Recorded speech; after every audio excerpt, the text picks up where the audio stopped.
Hi കൂട്ടുകാരെ, മൗനരാഗത്തിൻ്റെ ഇന്നത്തെ എപ്പിസോഡിലേക്ക് എല്ലാവർക്കും സ്വാഗതം. അപ്പോൾ ഇന്ന് കാണിക്കുന്നത് നമ്മുടെ സ്റ്റെഫിയെ വനിതാ പോലീസ് അടിച്ച് കൂട്ടി ഒരു പരിവാക്കുക കേട്ടോ.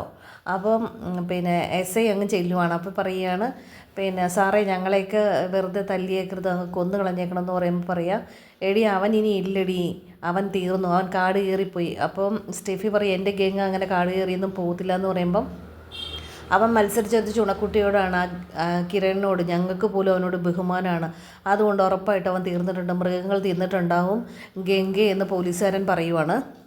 വനിതാ പോലീസ് ഇങ്ങനെ തല്ലുമ്പോൾ സ്റ്റെഫി തിരിച്ച് അവരെ ഉപദ്രവിക്കാൻ ശ്രമിക്കുന്നുണ്ട്. അവർ പിന്നെ അവങ്ങളെ ചവിട്ടി കൂട്ടുന്നു. പിന്നെ കാണിക്കുന്ന ഓഫീസിൽ, നമ്മുടെ കിരണിൻ്റെയൊക്കെ ഓഫീസാണ് കാണിക്കുന്നത്. അവിടെ സരയു എന്തോ വരച്ചുകൊണ്ടിരിക്കുക കേട്ടോ. അപ്പം ബിൽഡിങ്ങിൻ്റെ എന്തായിരിക്കും വരയ്ക്കുന്നത്. അപ്പം ഹരി ഏട്ടനെ കാണിക്കുക. അപ്പോൾ സർ എങ്ങനെയുണ്ടെന്ന് നോക്കുമെന്ന് പറയുമ്പോൾ ഇത് പെർഫെക്റ്റ് ആയിട്ടുണ്ടെന്ന് ഹരിയേട്ടൻ പറയുവാണ് കേട്ടോ.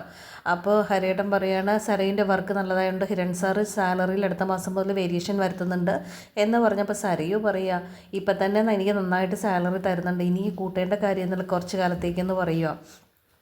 അതെല്ലാം സാറിൻ്റെ തീരുമാനമല്ലേ സരയു എന്ന് പറയുമ്പോൾ സരയു പറയുക, എൻ്റെ മോളെ നോക്കുന്നത് കിരണിൻ്റെ അച്ഛനും അമ്മയാണ്, പിന്നെ എനിക്കും അമ്മയ്ക്കും മാത്രം കഴിയാനും പിന്നെ മിച്ചം വയ്ക്കാനും അത്യാവശ്യം നല്ല രീതിയിൽ സേവ് ചെയ്യാനുള്ള പൈസ ഇവിടുന്ന് കിട്ടുന്നുണ്ട്, അതുകൊണ്ടാണ് പറഞ്ഞതെന്ന് പറയുകയാണ് കേട്ടോ. ആ സമയത്തേക്ക് നമ്മുടെ രതീഷ് ചിരിച്ചുകൊണ്ട് അങ്ങോട്ട് വരുവാണേ. രതീഷിൻ്റെ സന്തോഷം കണ്ടിട്ട് സരയും ഹരിയേട്ടനും വിചാരിക്കുന്നത് എന്ത് പറ്റിയത്. അപ്പോൾ ചിരിച്ചിട്ട് പറയും, സാറേ പുകച്ചു സാറേ, അവനെ പുകച്ചു, ആരെയാ ഗംഗപ്രസാദിനെ പുകച്ചു സാറേ എന്നും പറഞ്ഞിട്ട് രതീഷ് അങ്ങ് പൊട്ടിച്ചിരിക്കുകയാണ്. അപ്പോൾ സരി ഇരുന്ന സീറ്റിൽ നിന്ന് പതുക്കെ പോകുമെന്ന് ഹരിയേട്ടനെ ആകെ ആകാംക്ഷയിൽ നോക്കിയിട്ട് സന്തോഷം കൊണ്ടാണ്. അപ്പോൾ പറയണേ, കിരൺ സാറൊന്നും പറഞ്ഞില്ലെന്ന് ചോദിക്കുമ്പോൾ സരിയു പറയുക, പിന്നെ കല്യാണം വിളിച്ചിരുന്നു, കാർത്തികയ്ക്കും അമ്മയ്ക്കും നേരെ പിന്നെ അമ്പലത്തിൽ വെച്ചൊരു അറ്റാക്ക് ഉണ്ടായി എന്ന് പറയുന്നുണ്ടല്ലോ, അത് കഴിഞ്ഞ് ബാക്കി കാര്യങ്ങൾ. അപ്പോൾ നമ്മുടെ സ്റ്റെഫിനെ അറസ്റ്റ് ചെയ്തു എന്നൊക്കെ പറഞ്ഞു, അല്ലാതെ ബാക്കി കാര്യങ്ങളൊന്നും അറിയാൻ സാധിച്ചില്ല എന്ന് പറയുന്നത് അത് കിരൺ അതിനെ പുകച്ചു എന്നത്, പിന്നെ എന്താ ഗംഗ ഇനി ഇല്ല എന്നൊരു സത്യം രതീഷ് അവിടെ പറയുവാണ് കേട്ടോ. രതീഷ് പറയുവാണ്, അവൻ ഓടി രക്ഷപ്പെട്ട് കായൽ ചാടി, കായൽ വഴി നീന്തി അവൻ അക്കരെ ചെന്ന് വനത്തിലോട്ടാണ് പോയത്.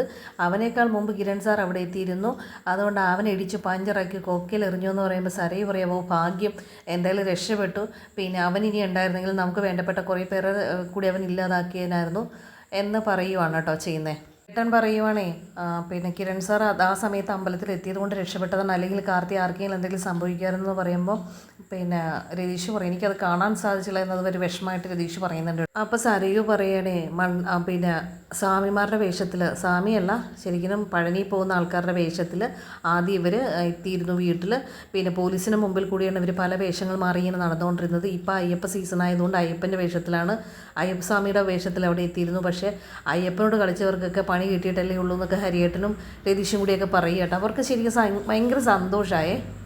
കല്യാണിയുടെ അമ്മയുടെ അസ്ഥി ഒഴുകിയതിന് ശേഷം അവൾ നല്ല രീതിയിൽ പ്രാഗിയിട്ടുണ്ട്. അപ്പം തന്നെ എനിക്ക് ഉറപ്പായിരുന്നു എന്ന് രതീഷ് പറയുകയാണ്, കാരണം നീന്താൻ നിപ്പിൽ തന്നെ അവൻ ചിലപ്പോൾ മൂമായി പോയേനായിരുന്നു എന്ന് പറയാം. അപ്പോൾ സരയു പറയും, എന്തായാലും എനിക്ക് കാർത്തികേച്ചിയുടെ കല്യാണം വളരെ സന്തോഷത്തോടെയും സമാധാനത്തോടെയും കൂടി നടത്താമല്ലോ എന്ന് പറയുക. പിന്നീട് കാണിക്കുന്നത് സരയു രാഹുലിനെ കാണാൻ ജയിലിലെത്തിരിക്കുകയാണ്. അപ്പോൾ രാഹുൽ വന്നിട്ട് ആ മോളായിരുന്നോ എന്ന് ചോദിക്കുകയാണ്. അപ്പോൾ മോൾക്ക് സന്തോഷം തരുന്ന ഒരു വാർത്ത ഇവിടെ ഇല്ല എന്ന് പറയുമ്പോൾ, ഞാൻ അതൊന്നും കേൾക്കാൻ വന്നതല്ല, ഒരു സന്തോഷമുള്ള ഒരു കാര്യം പറയാൻ വന്നതെന്ന് പറയുകയാണ്. അപ്പോൾ രാഹുൽ ചോദിക്കുക എന്താണെന്ന് ചോദിക്കുമ്പോൾ പറയും, ആ കിരണില്ലേ അവൻ ചുണക്കുട്ടിയാണ്. അപ്പോൾ രാഹുൽ പറയണം, അതുകൊണ്ട് തന്നെയാണ് ഞാനും പറഞ്ഞു അവൻ നിൻ്റെ ജീവിതത്തിലോട്ട് വരട്ടെ, നീ ഇപ്പോൾ അവൻ്റെ കമ്പനിയിലെ എഞ്ചിനീയർ അല്ലേ, അപ്പോൾ നിങ്ങൾ തമ്മിൽ നല്ല അടുപ്പമുണ്ടല്ലോ, ആ കല്യാണം എങ്ങനെയെങ്കിലും ഒഴിവാക്കിയിട്ട് കിരണിനെ നീ നേടിയെടുക്കണമെന്ന് പറയുമ്പോൾ സരയു പറയുകയാണ്, നിർത്ത് എന്ന് പറയുക. ഒരുത്തൻ്റെ ഓട്ടം അവസാനിച്ചു, അത് പറയാനാണ് വന്ന ഗംഗപ്രസാദും മരിച്ചു. അയ്യോ എന്ന് പറഞ്ഞ് രാഹുൽ ഞെട്ടുവാണ്. അപ്പോൾ അത് എങ്ങനെയെന്ന് ചോദിക്കുമ്പോൾ അതൊന്നും ഞാൻ പറയുന്നില്ല. അപ്പോൾ എനിക്ക് മനസ്സിലായി, ചുണക്കുട്ടി എന്ന് പറഞ്ഞതുകൊണ്ട് രാഹുൽ പറയുകയാണ് കിരൺ തന്നെയായിരിക്കും. അപ്പോൾ സരയുക്ക് അത് പറഞ്ഞിട്ട് എല്ലാവരോടും പറഞ്ഞു നടക്കാനാണെന്ന് ചോദിക്കുമ്പോൾ പറയണം, അല്ല ദീപയുടെ മരണം സംഭവിച്ചപ്പോൾ തന്നെ എനിക്ക് ഉറപ്പായിരുന്നു, ഒന്നെങ്കിൽ ചന്ദ്രശേഖരനോ കിരണോ ഗംഗയുടെ അവസാനം എടുക്കുമെന്ന്.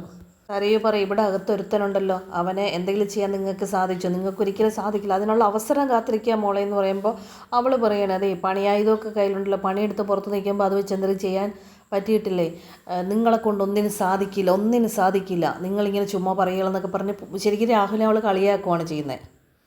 സരയു പിന്നെ പോവുകയാണ്. പിന്നെ രാഹുൽ നേരെ വരുന്ന സമയത്തേക്ക് ഒരു ജയിൽ പുള്ളി ചോദിക്കുക, ചേട്ടാ ആരാ മോളാണോ വന്നതെന്ന് ചോദിക്കുമ്പോൾ പറയും, അതേന്ന് പറയാം, ഇവൻ തീർന്നോന്ന് അറിയാൻ വേണ്ടിയിട്ടാണോ എന്ന് മനോഹരനെ നോക്കി ചോദിക്കുമ്പോൾ, അവൻ തീരുവൊന്നുമില്ലല്ലോ, അതല്ല വേറൊരു ദുഃഖവാർത്ത അറിയിക്കാൻ വേണ്ടിയിട്ടാണ് വന്നത്, എന്താണെന്ന് ചോദിക്കുമ്പോൾ രാഹുൽ പറയാം അത് ഗംഗ പോയി എന്ന് എവിടെ പോയി, ഗംഗ മരിച്ചു എന്ന്. ശരിക്കും മനോഹർ അവിടെ നിന്ന് എല്ലാവരും ഞെട്ടി എല്ലാവരും അടുത്തോട്ട് വരുവാണ് കേട്ടോ. അപ്പോൾ ശരിക്കും പറഞ്ഞാൽ മനോഹറിന് ശരിക്കും ചിരിയാണ് വന്നത്. അപ്പോൾ നീ എന്താ അവിടെ ചിരിക്കണമെന്ന് ചോദിക്കുമ്പോൾ ഞാൻ ചിരിച്ചോന്നും അല്ല എന്ന് പറയുക. അപ്പോൾ നിന്നെ ഞാൻ അവൻ്റെ അടുത്തേക്ക് പറഞ്ഞയക്കും എന്ന് പറയണേ.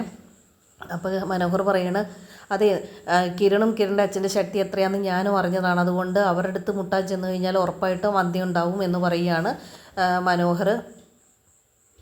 പിന്നെ കാണിക്കുന്ന കാർത്തിയെയും കല്യാണീനെയും ലക്ഷ്മിയമ്മേനെയാണ്. അപ്പോൾ കാർത്തിയെ പറയൽ, കല്യാണി നീ എൻ്റെ കല്യാണത്തിന് വേണ്ടിയിട്ടുള്ള എല്ലാ കാര്യങ്ങളും ചെയ്യുന്നുണ്ടെങ്കിലും നിൻ്റെ മനസ്സിൽ സങ്കടം തളം കെട്ടി കിടപ്പുണ്ട്, അത് എനിക്ക് നന്നായിട്ട് അറിയാമെന്ന് പറയുവാണ്. നമുക്ക് കല്യാണം കുറച്ചുകൂടി നീട്ടി വെച്ചുകൂടെ എന്ന് കാർത്തിയെ ചോദിക്കുകയാണ് കേട്ടോ. അങ്ങനെ പോരെ, ഇനി പതുക്കെ മതിയല്ലോ കല്യാണം എന്നൊക്കെ പറയുവാണ്. കാർത്തിയെ പറയാം ദിലീപേട്ടൻ എത്ര നാൾ വേണമെങ്കിലും കാത്തിരിക്കാൻ തയ്യാറാണെന്ന് പറയുമ്പോൾ കല്യാണി പറയാം അതൊന്നും പറ്റില്ല, എന്തായാലും കല്യാണം വിളിച്ചു തുടങ്ങി, അതുകൊണ്ട് കറക്റ്റ് സമയത്ത് തന്നെ നടക്കേണ്ട കാര്യങ്ങൾ നടക്കേണ്ട സമയത്ത് തന്നെയാണ് നടക്കേണ്ടത്. എൻ്റെ അമ്മയുടെ അവസാനത്തെ ആഗ്രഹമാണ്, അത് ചേച്ചി സാധിച്ചു തന്നേ പറ്റുമെന്ന് കല്യാണി തീർത്ത് പറയുവാണേ.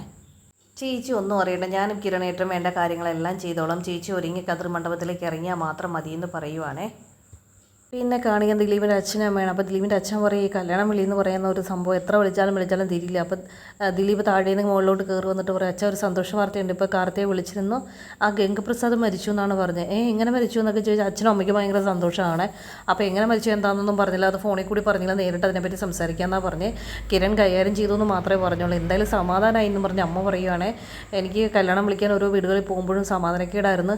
അപ്പോൾ അച്ഛനും പറയാം നിനക്കല്ലായിരുന്നു ഭയങ്കര സമാധാനക്കേടെന്ന് പറയുമ്പം ദിലീപ് പറയുന്നത് ഞാൻ അവിടെ ചെന്ന് കാർത്തികയ്ക്കും അമ്മയ്ക്കും നല്ല കോൺഫിഡൻസ് കൊടുത്തിരുന്നു, പക്ഷേ അതാണ് അവർ കല്യാണത്തിലൊക്കെ ഉറപ്പിച്ച് നിന്നത്, പക്ഷേ എങ്കിലും ഗംഗയില്ലാന്നറിയുന്നത് കുറച്ചുകൂടി സന്തോഷമുള്ള കാര്യമല്ലേ എന്ന് പറയുന്നത്. പിന്നെ കാണിക്കുന്ന കല്യാണിയാണ്. കല്യാണി വീട്ടിലിങ്ങനെ ഇരുന്ന് കരയുന്ന സമയത്തേക്ക് ഗേറ്റ് തുറന്ന് അമ്മൂമ്മ കയറി വരും കേട്ടോ, പ്രകാശിൻ്റെ അമ്മ. അപ്പോൾ ഓടി അടുത്തിട്ട് വന്നിട്ട് കെട്ടിപ്പിടിക്കുകയാണ് കേട്ടോ അവർ രണ്ടും, അമ്മുമ്മയെന്നും പറഞ്ഞിട്ട് കല്യാണി കരയുന്നതോടെ ഇന്നത്തെ എപ്പിസോഡ് അവസാനിക്കുകയാണ്. അപ്പോൾ വീഡിയോ ഇഷ്ടപ്പെട്ടിട്ടുണ്ടെങ്കിൽ കൂട്ടുകാർ തീർച്ചയായിട്ടും വീഡിയോ ലൈക്ക് ചെയ്യുക, ഷെയർ ചെയ്യുക, സബ്സ്ക്രൈബ് ചെയ്യുക. അടുത്ത എപ്പിസോഡിൽ കാണാം. എല്ലാവർക്കും ബൈ ബൈ.